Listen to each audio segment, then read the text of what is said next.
Hello दोस्तों, आपका स्वागत है अपने YouTube channel crazy study by Vishal पर। दोस्तों, आज का हमारा टॉपिक है भारतीय संविधान के अनुच्छेद। जी हाँ दोस्तों, हम सब जानते हैं जो हमारा भारत का संविधान है उसमें 450 प्लस आर्टिकल हैं।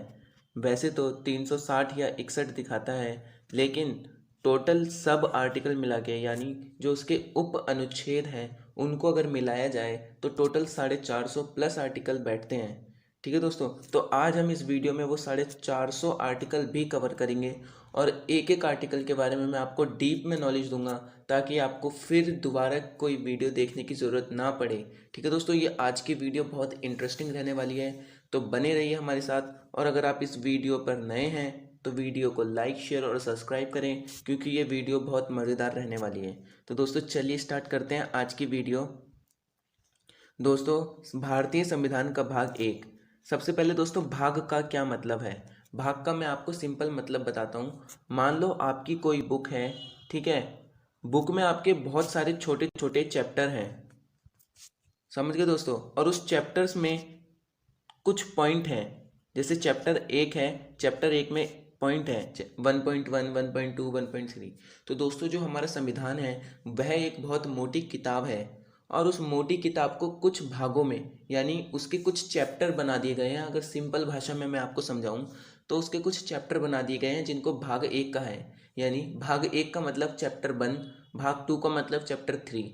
और वो जो चैप्टर हैं उसमें कुछ सब पॉइंट दिए गए हैं जिनको हम आर्टिकल कहते हैं। जैसे एक्सरसाइज होती है मैथ की 1.1, 1.2, 1.3, वैसे ही भारतीय संविधान एक मोटी किताब है, उसका एक चैप्टर है, और उसमें जो की पॉइंट है यानी जो उसके पॉइंट है 1.1, 1.2, वो उसके आर्टिकल हैं। ठीक है, तो ये है भारतीय संविधान के भाग। यानी दोस्तों अब स्टार्ट करते हैं भारतीय संविधान के भाग एक से। तो भारतीय संविधान का भाग एक कहता है संघ एवं उसका राज्य क्षेत्र। दोस्तों, भारतीय संविधान बताता है कि जो हमारा प्यारा भारत है उसका राज्य क्षेत्र क्या होगा, क्या लिखा गया है, उसकी बाउंड्रीज किस किस राज्य से टच होती है, वो उस भाग एक में लिखा गया है। ठीक है, और जो भाग एक है, भाग एक में आपके टोटल 4 आर्टिकल आते हैं। ठीक है, 4 आर्टिकल देखते हैं कौन कौन से हैं। आर्टिकल एक कहता है भारत राज्यों का संघ है।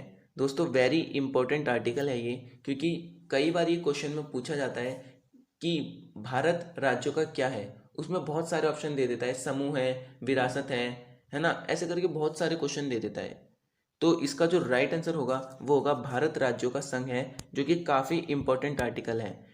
ठीक है, नेक्स्ट आर्टिकल 2 है। आर्टिकल 2 कहता है भारत में नवीन या नए राज्यों का प्रवेश होना। क्या मतलब होगा इसका दोस्तों? इसका मतलब ये होगा कि जो भारत है, अगर किसी और देश का राज्य भारत में आता है यानी भारत उसको सम्मिलित कर लेता है, तो वो इस आर्टिकल के तहत आएगा। यानी ये वाला आर्टिकल इफेक्ट होगा, तब जाके वो बाहर का देश हमारे भारत का हिस्सा बन पाएगा। ठीक है, जैसे एग्जाम्पल दे रखा है इसमें, 35वां संविधान संशोधन 1974 के तहत सिक्किम को भारत में जोड़ा गया था। दोस्तों, जो सिक्किम है, सिक्किम पहले भारत का हिस्सा नहीं था। 35वें संविधान संशोधन 1973 के तहत सिक्किम को भारत में जोड़ा गया। सिक्किम को भारत का राज्य बनाने से पहले वो 1 साल तक असम का सह राज्य बन के रहा था।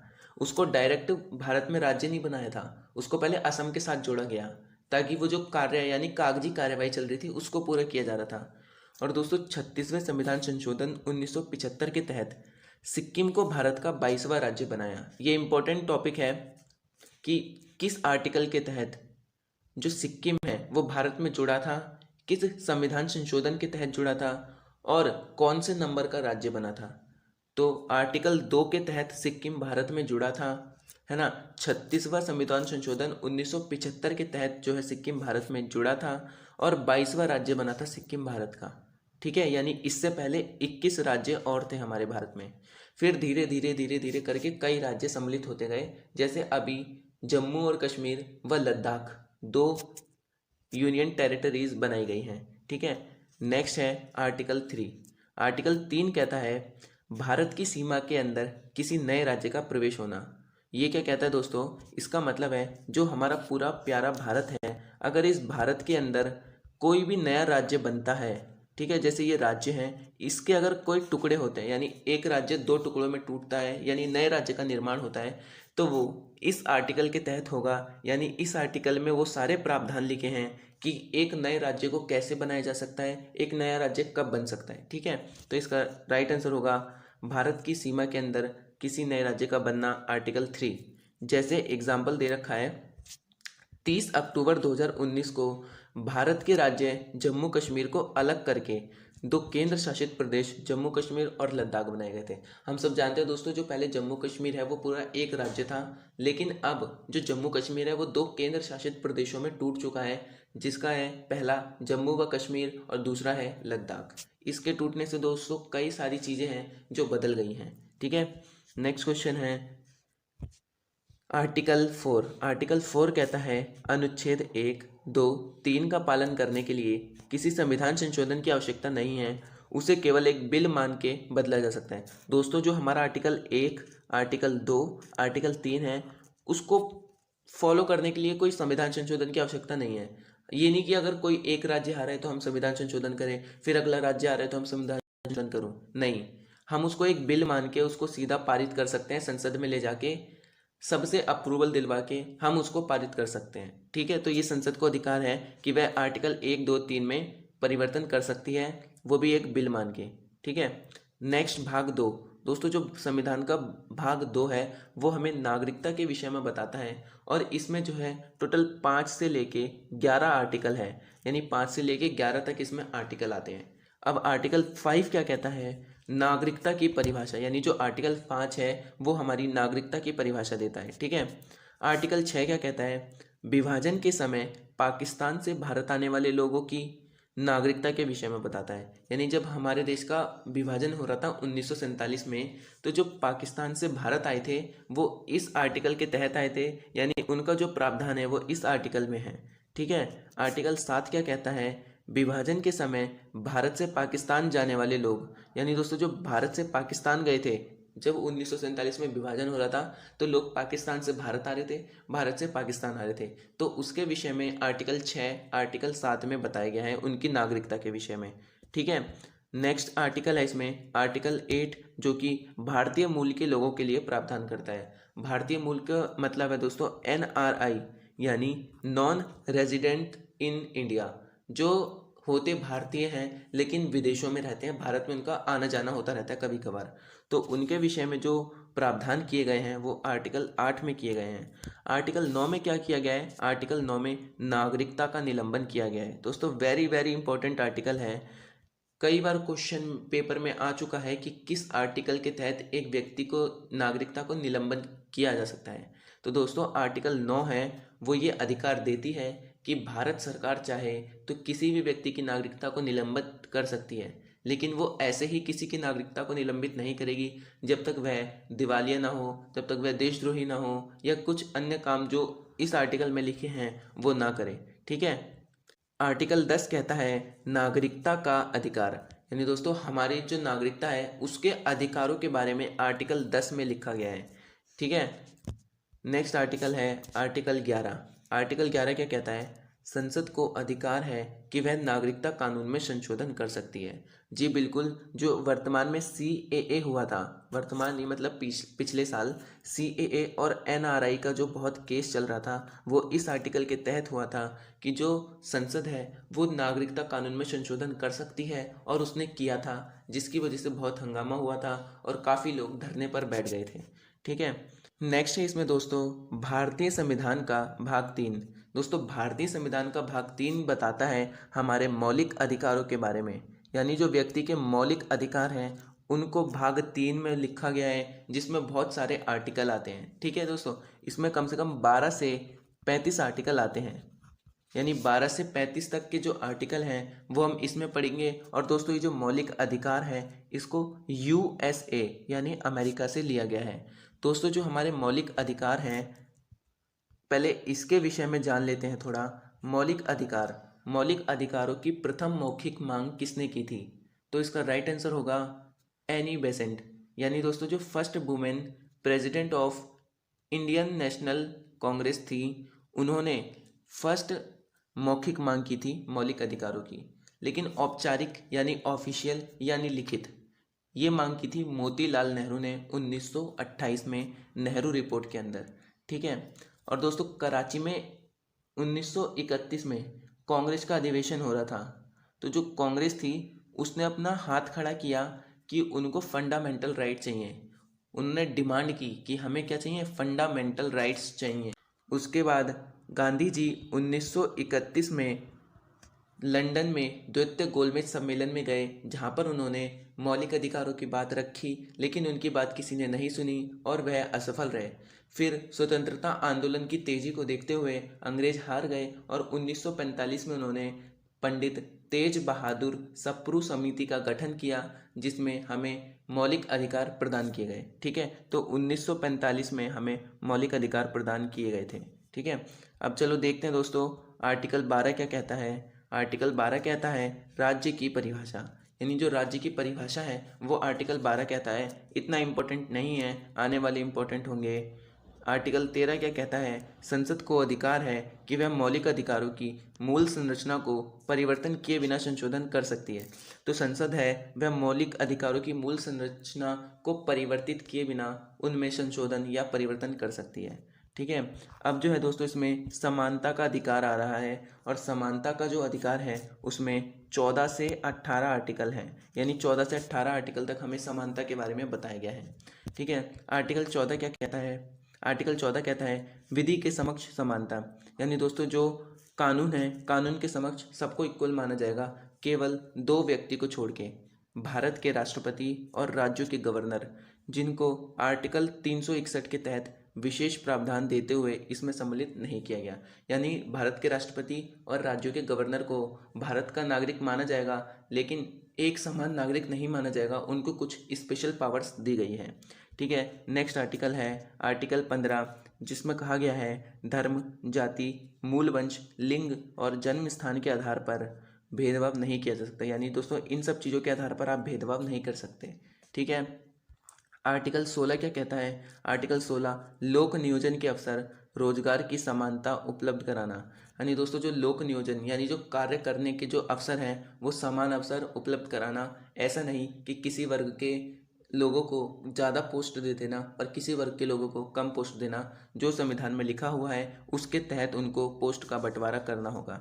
आर्टिकल 16(4) कहता है, जो कि एक उप अनुच्छेद है आर्टिकल 16 का, ये कहता है पदों पर SC ST का आरक्षण का प्रावधान। यानी आर्टिकल 16(4) के तहत पदों पर SC व ST के आरक्षण का प्रावधान लिखा गया है। ठीक है, नेक्स्ट आर्टिकल है 17, बहुत इंपॉर्टेंट आर्टिकल है, अस्पृश्यता या अछूत परंपरा का अंत। दोस्तों जो आर्टिकल 17 है वो बहुत इंपॉर्टेंट है। ये कहता है कि जो अस्पृश्यता थी और अछूत परंपरा थी, अब उसका अंत कर दिया गया है। अब उसको अगर कोई यदि उसका पालन करेगा तो उसको इस आर्टिकल के तहत दंडित किया जाएगा। ठीक है, आर्टिकल 18 भी काफ़ी इंपॉर्टेंट है दोस्तों। ये कहता है उपाधियों का अंत। दोस्तों जो उपाधियाँ हैं उनका अंत इस आर्टिकल के तहत किया जा सकता है। जैसे दोस्तों CA है, CA इंजीनियर, ये लोग अपने आगे CA या इंजीनियर नहीं लगा सकते अपने नाम के आगे।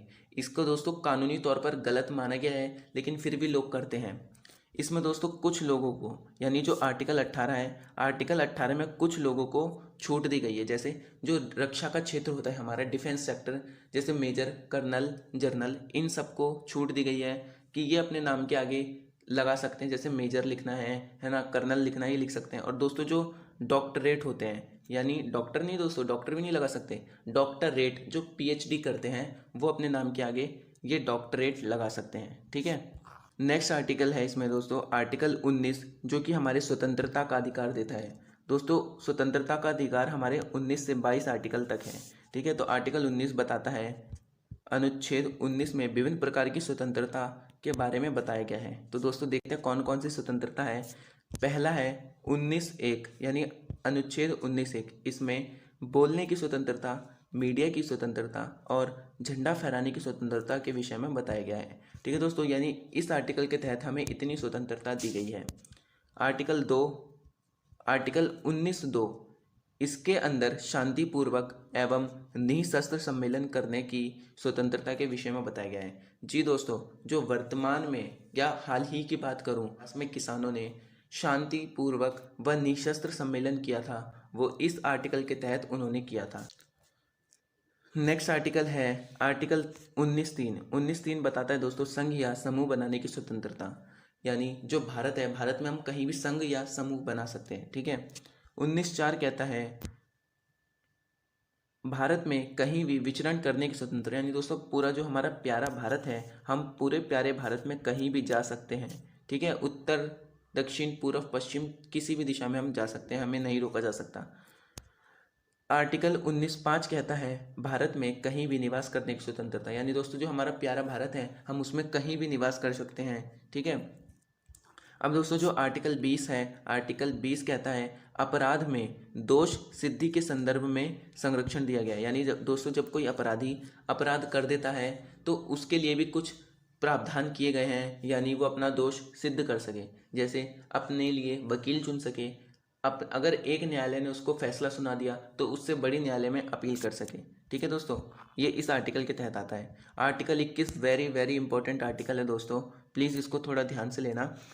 आर्टिकल 21 कहता है प्राण एवं देह की स्वतंत्रता है, जीवन जीने की स्वतंत्रता है और एकांतता का अधिकार है, यानी राइट टू प्राइवेसी, ठीक है दोस्तों।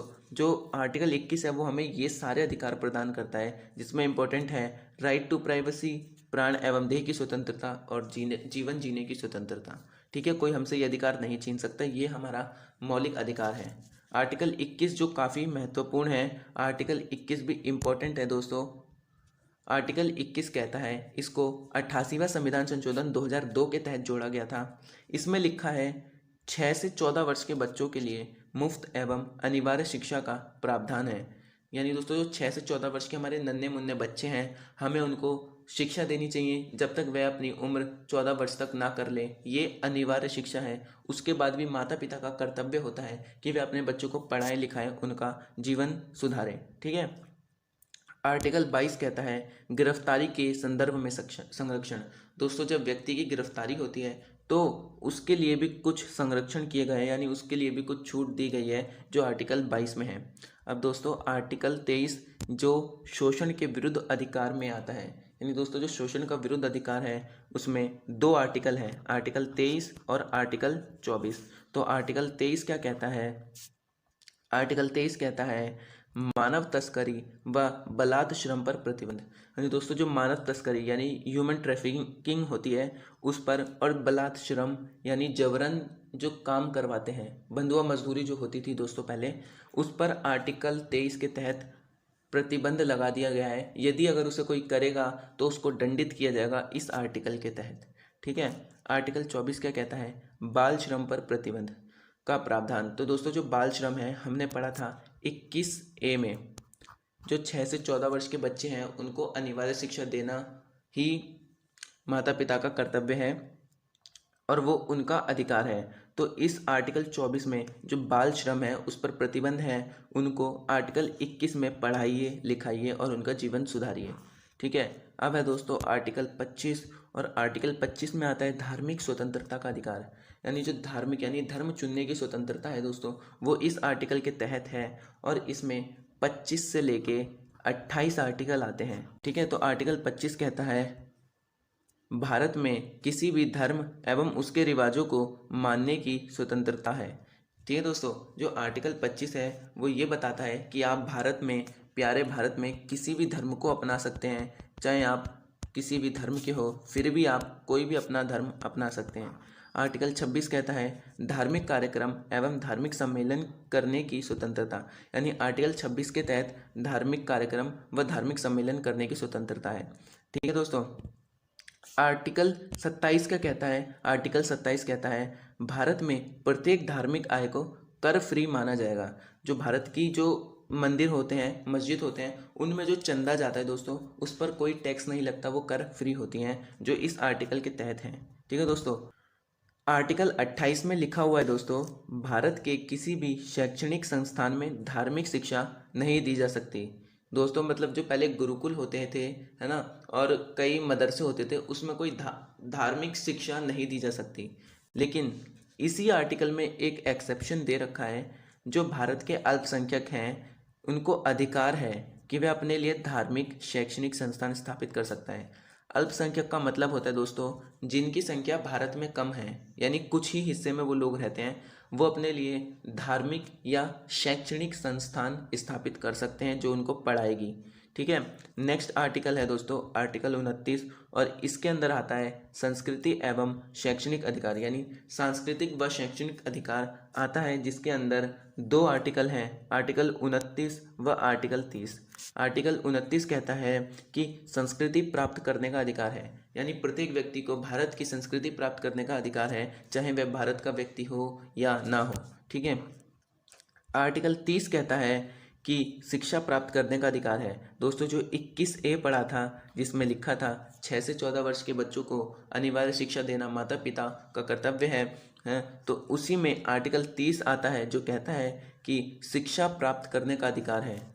ठीक है दोस्तों, ये बच्चों का अधिकार है, उनसे ये अधिकार ना छीना जाए।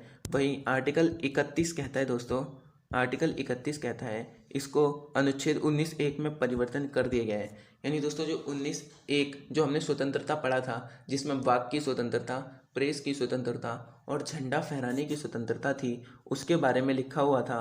ठीक है दोस्तों, तो अब ये 19(1) में है, पहले ये आर्टिकल 31 में था, तो अब इस आर्टिकल को ख़त्म कर दिया गया है। ठीक है दोस्तों, आर्टिकल 32 जो काफ़ी इम्पोर्टेंट आर्टिकल रखता है, जिसके अंदर संवैधानिक उपचारों का अधिकार आता है। संवैधानिक उपचारों के अधिकार में दोस्तों टोटल 32 से 35 आर्टिकल आते हैं। ठीक है। आर्टिकल 32 काफ़ी इम्पोर्टेंट है इसमें, जो कहता है इस अनुच्छेद के तहत यदि हमारा कोई मौलिक अधिकार हमसे छीन लिया जाता है तो हम सीधे उच्चतम न्यायालय में आवेदन कर सकते हैं।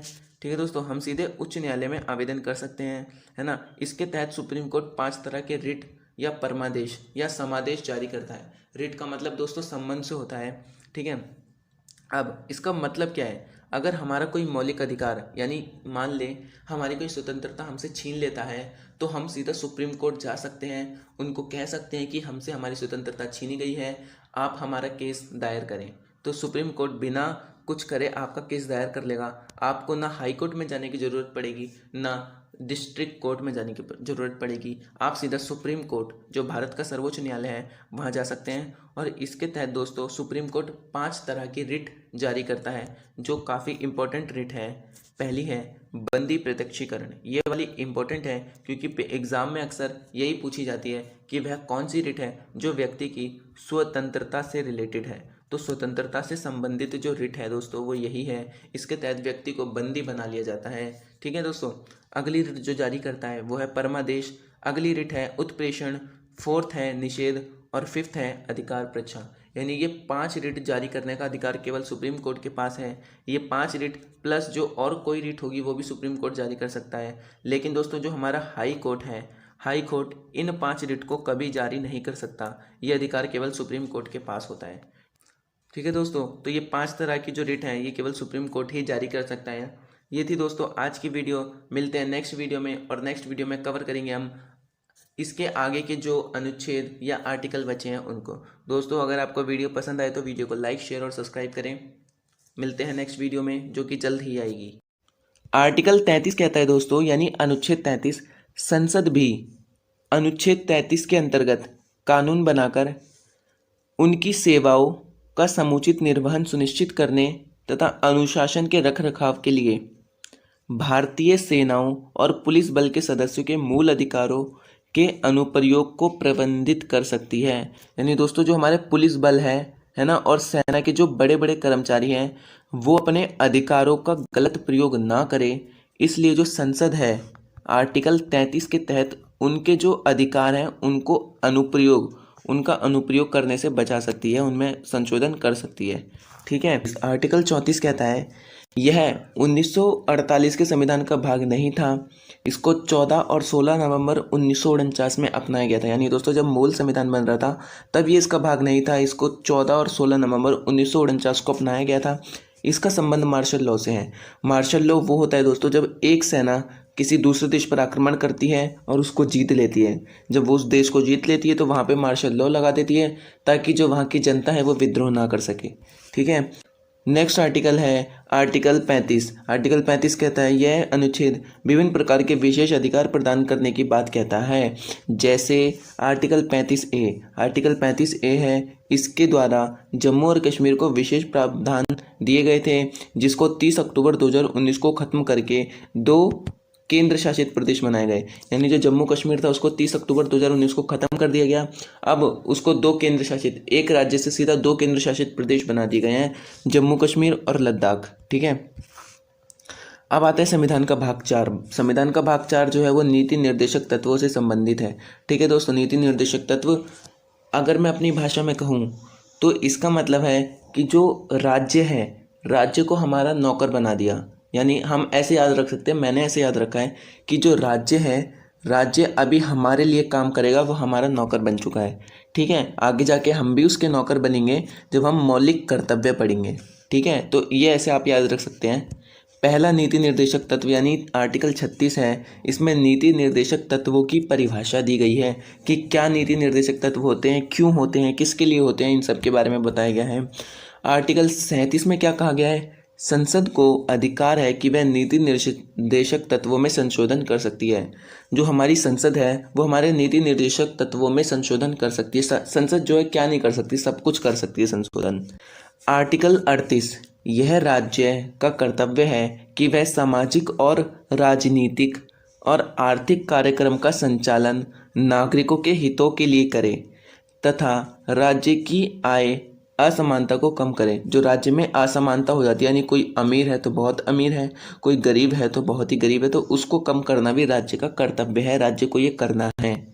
ठीक है, आर्टिकल 39 कहता है समान कार्य के लिए समान वेतन देना ही राज्य का कर्तव्य है।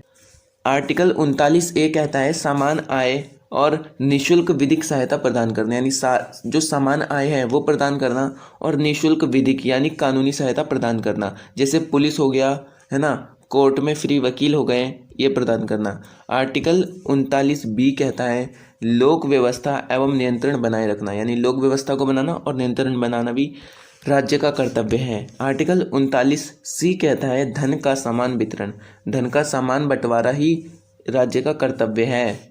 ठीक है, आर्टिकल 40 जो कि इम्पोर्टेंट है, इम्पोर्टेंट लिख देता हूँ मैं इसके आगे। अनुच्छेद 40 या आर्टिकल 40 कहता है प्रत्येक राज्य में पंचायती राज का प्रावधान होना चाहिए। ये बहुत इंपॉर्टेंट आर्टिकल है जिसमें पूछा गया है किस आर्टिकल के तहत पंचायती राज का होना ज़रूरी है, तो वो आर्टिकल 40 है।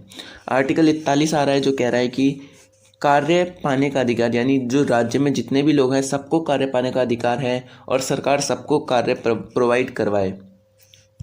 आर्टिकल 42 कहता है कार्य करने के लिए मानवीय दशाएं देना भी राज्य का कर्तव्य है, यानी जो कार्य करते हैं व्यक्ति उसके लिए मानवीय दशाएं जैसे स्वच्छ पानी, स्वच्छ भोजन प्रोवाइड कराना भी राज्य का कर्तव्य है। आर्टिकल 43 कार्य करने के लिए न्यूनतम मजदूरी या मेहनताना देना भी राज्य का कर्तव्य है। अगर आप किसी मजदूर से काम करवा रहे हैं और आप उसको न्यूनतम मेहनताना या जो उसकी मजदूरी है वो नहीं दे रहे हैं तो वो इस आर्टिकल के तहत इफेक्ट होता है। आर्टिकल 44 कहता है राज्य का कर्तव्य है कि वह समान नागरिक संहिता लागू करे। जो राज्य है वो समान नागरिक संहिता यानी सब नागरिकों को एक माने, वो कहता है आर्टिकल 44। आर्टिकल 45 इसको दोस्तों काट के अलग कर दिया गया है, अब ये आर्टिकल नहीं है हमारे संविधान में। इसमें क्या था, 6 से 14 वर्ष तक के बच्चों के लिए निःशुल्क एवं अनिवार्य शिक्षा देना भी राज्य का कर्तव्य है। दोस्तों ये पहले 45 में था, अब इसको 21A में शिफ्ट कर दिया गया है। जो हमने पढ़ा था 6 से 14 वर्ष के बच्चों को निःशुल्क और अनिवार्य शिक्षा देना राज्य का कर्तव्य है।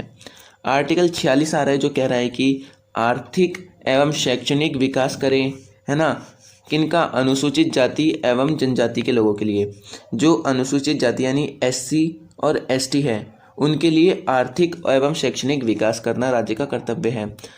आर्टिकल 49 आ रहा है दोस्तों जो कहता है कि राष्ट्रीय स्मारकों की रक्षा करना भी राज्य का कर्तव्य है, यानी राज्य का कर्तव्य है कि वो जो उसके राज्य में जो भी स्मारक हैं उनकी रक्षा करे। ठीक है, आर्टिकल 50 आ रहा है राज्य का कर्तव्य है कि वो कार्यपालिका और न्यायपालिका को पृथक रखे, यानी जो हमारे राज्य की कार्यपालिका है जैसे MCD, PWD और बहुत सारी, और न्यायपालिका जैसे कोर्ट हो गए, है ना, उन सबको क्या करे, अलग रखे, उनको मिक्स ना कर दे। ठीक है, ये अलग रखना भी राज्य का कर्तव्य है जो कि आर्टिकल 50 में आता है। आर्टिकल 51 और इस भाग का आखिरी आर्टिकल है वो है आर्टिकल 51, आंतरिक एवं बाहरी शांति को बनाए रखना राज्य का कर्तव्य है। यानी दोस्तों अपने राज्य के अंदर की शांति तो बनाए रखे, साथ ही दूसरे राज्यों के साथ अपनी शांति को भंग ना करे। ठीक है दोस्तों, ये था दोस्तों भाग 4। अब आएंगे भाग 4A पर, भारतीय संविधान का भाग 4A, जिसमें मौलिक कर्तव्यों की बात की गई है और इसमें टोटल 11 कर्तव्य हैं। अगर मैं सीधी भाषा में कहूँ, भाग 4 था उसमें राज्य हमारा नौकर बना था, यानी राज्य हमारे लिए करेगा। अब हम राज्य के नौकर बनेंगे, यानी हम राज्य के लिए कुछ कार्य करेंगे। ठीक है दोस्तों, जिसमें आर्टिकल 51A है, सिर्फ एक आर्टिकल है, इसको 42वें संविधान संशोधन 1973 के द्वारा जोड़ा गया था। ठीक है, जिसको रूस के संविधान से अपनाया गया है। यानी जो मौलिक कर्तव्य हैं वो रूस के संविधान से लिए गए हैं और टोटल इसमें 11 मौलिक कर्तव्य हैं जो हमें हमारे देश, हमारे राज्य जो है उसके लिए करना चाहिए।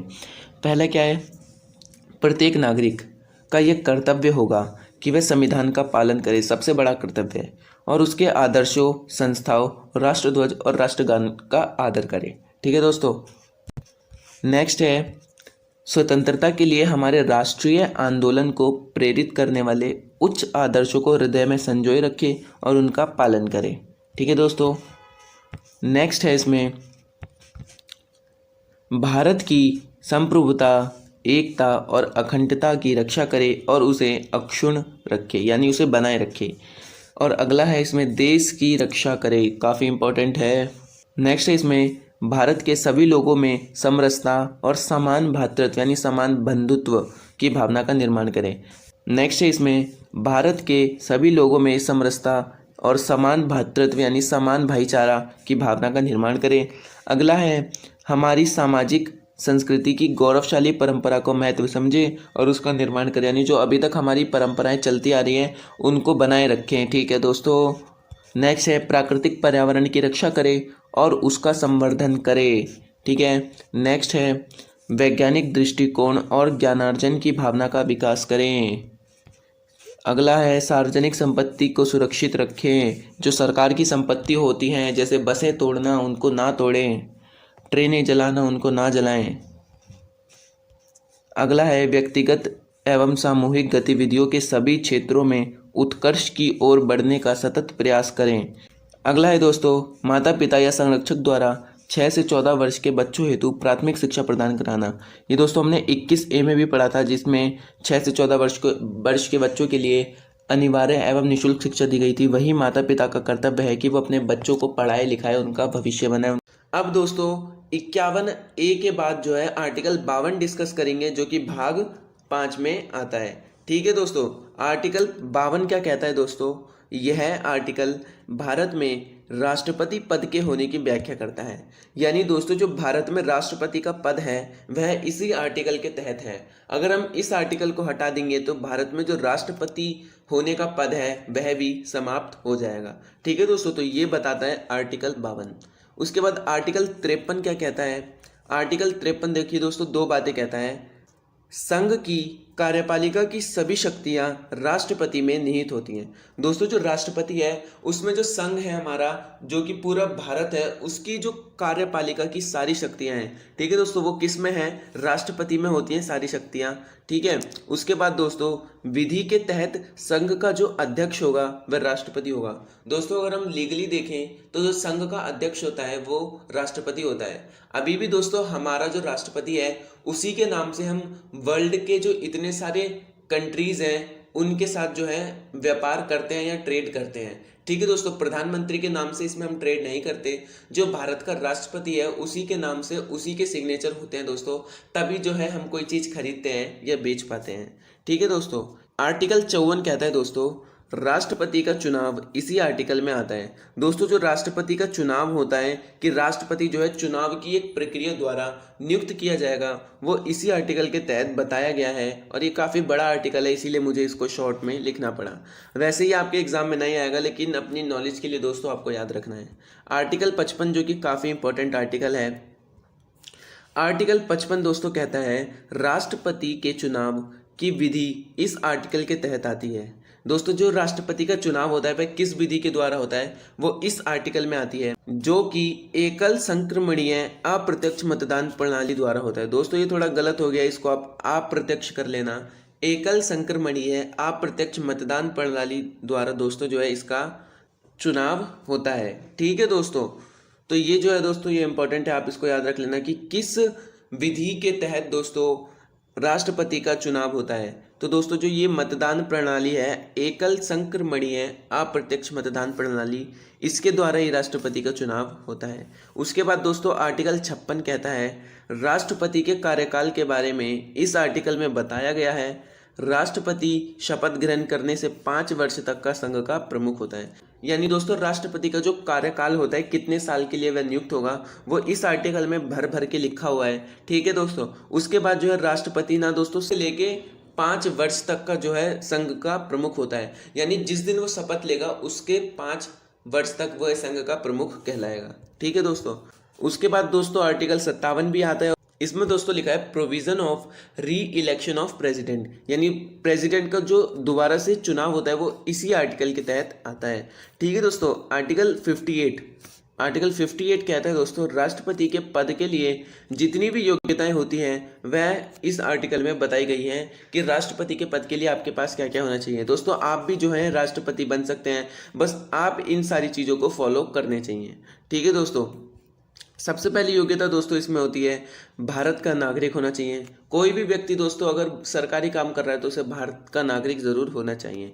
उसके बाद दोस्तों इसकी आयु कम से कम 35 वर्ष होनी चाहिए। कम से कम दोस्तों 35 वर्ष होगी तभी वो प्रेसिडेंट पद के लिए अप्लाई कर सकेगा। ठीक है दोस्तों, उसके बाद दोस्तों लाभ के पद पर नहीं होना चाहिए। ठीक है दोस्तों, उसके बाद पागल या दिवालिया भी नहीं होना चाहिए। ठीक है दोस्तों, उसके बाद वह लोकसभा का सदस्य बनने योग्य होना चाहिए, यानी वह ये सारी चीज़ें फॉलो करनी चाहिए तभी वो राष्ट्रपति पद के लिए अप्लाई कर सकता है। ठीक है दोस्तों, उसके बाद तो जो है राष्ट्रपति को अपने लिए कुछ वोट भी हासिल करने होते हैं, जैसे लोकसभा के 50 मेंबर जो हैं उस पर साइन करने चाहिए या राज्यसभा के।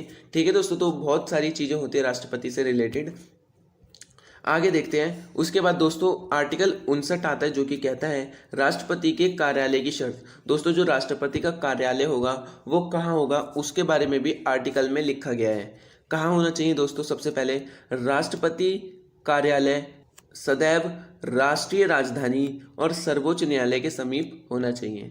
ठीक है दोस्तों, यानी जो भारत की राजधानी है और जो सुप्रीम कोर्ट है, सर्वोच्च न्यायालय है, उसके पास होना चाहिए।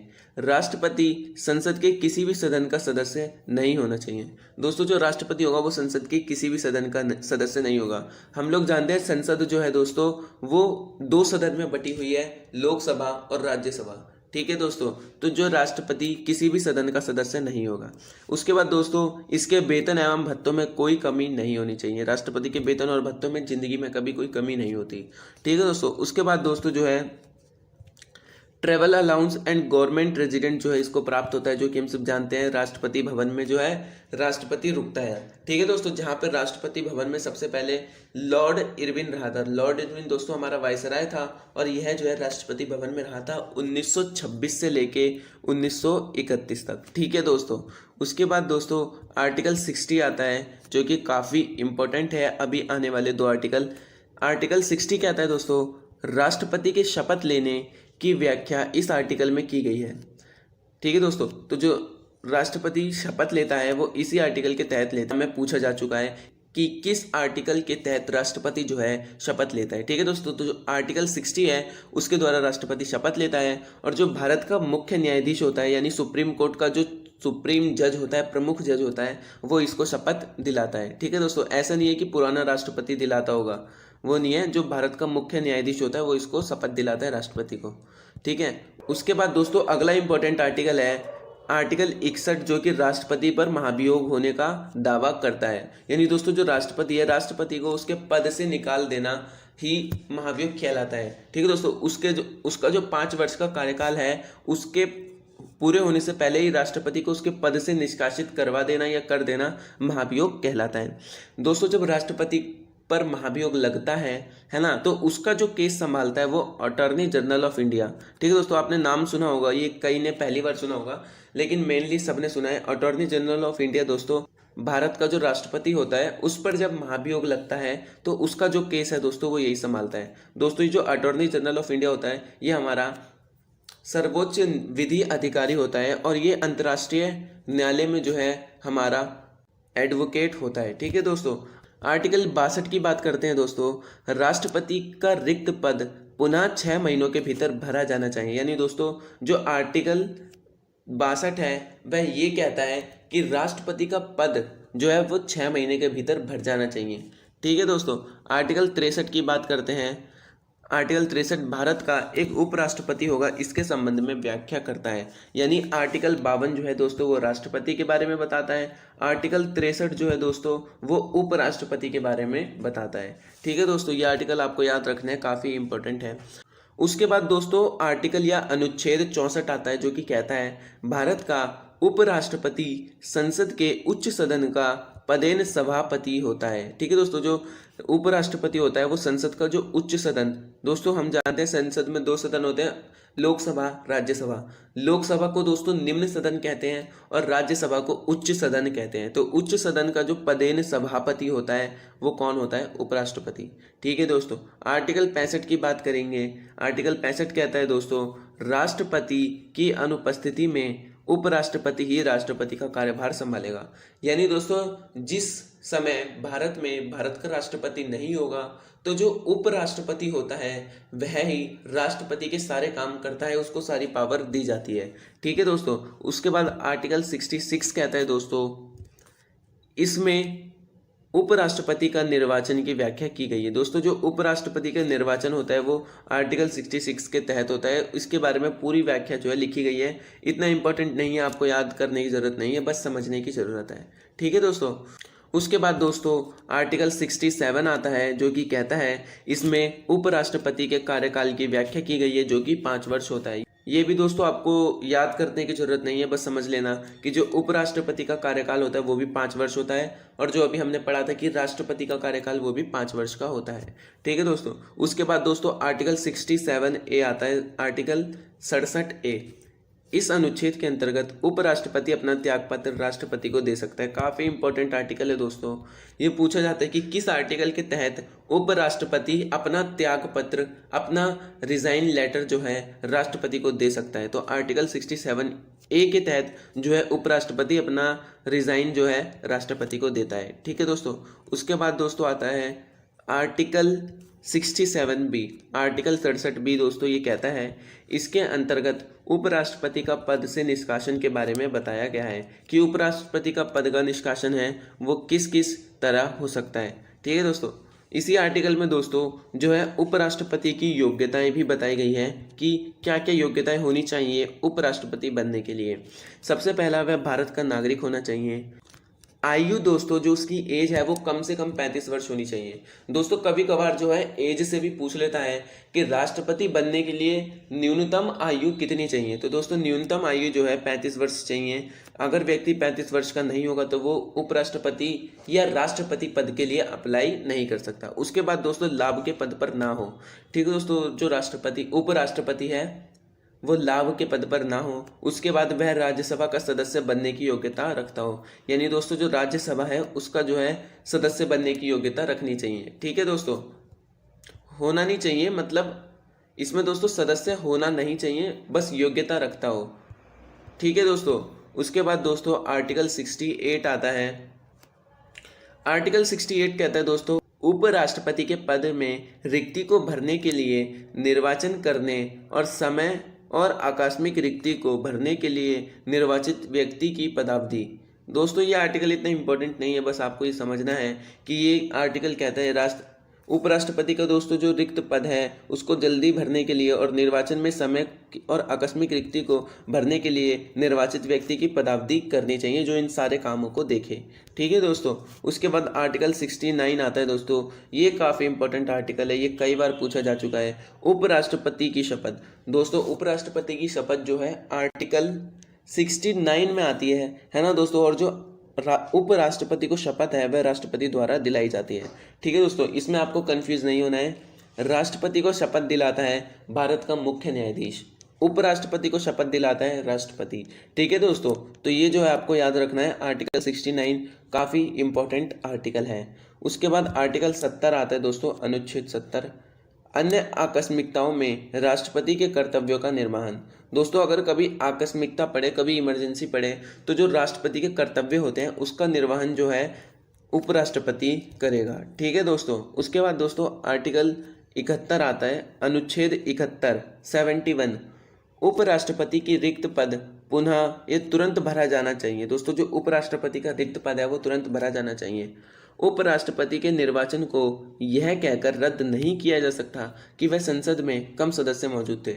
दोस्तों जो उपराष्ट्रपति का जो निर्वाचन है उसमें अगर कम सदस्य भी होंगे तब भी जो है उसका निर्वाचन ज़रूर होगा, उसको रद्द नहीं किया जा सकता। ठीक है दोस्तों, उसके बाद दोस्तों अगला जो है आर्टिकल 72 काफ़ी इंपॉर्टेंट आर्टिकल है जो कि राष्ट्रपति से संबंधित है, राष्ट्रपति की क्षमादान करने की शक्ति। दोस्तों जो राष्ट्रपति होता है वह किसी भी अपराधी के अपराध को क्षमा कर सकता है, यहाँ तक कि वह मृत्युदंड या फांसी तक को भी क्षमा कर सकता है। ठीक है दोस्तों, तो वो इसी आर्टिकल के तहत जो है राष्ट्रपति कर सकता है। आर्टिकल 73 कहता है दोस्तों संघ की कार्यपालिका की शक्ति का विस्तार। दोस्तों आर्टिकल 73 संघ की जो कार्यपालिका की शक्ति है उसके विस्तार के बारे में वर्णित करता है। आर्टिकल 74 कहता है दोस्तों वहीं पे राष्ट्रपति को सलाह देने के लिए संघ का मंत्री परिषद होगा जिसका प्रमुख प्रधानमंत्री होगा। यानी दोस्तों जो मंत्री परिषद की जो दोस्तों व्याख्या करता है वो आर्टिकल 74 करता है जिसका प्रमुख प्रधानमंत्री होगा, यानी मंत्री होगा प्रमुख प्रधानमंत्री। ठीक है दोस्तों, ऐसे आपको याद रखना है। आर्टिकल 75 है दोस्तों, आर्टिकल 75 कहता है प्रधानमंत्री की नियुक्ति राष्ट्रपति द्वारा तथा मंत्री परिषद की नियुक्ति प्रधानमंत्री की सलाह पर राष्ट्रपति करता है।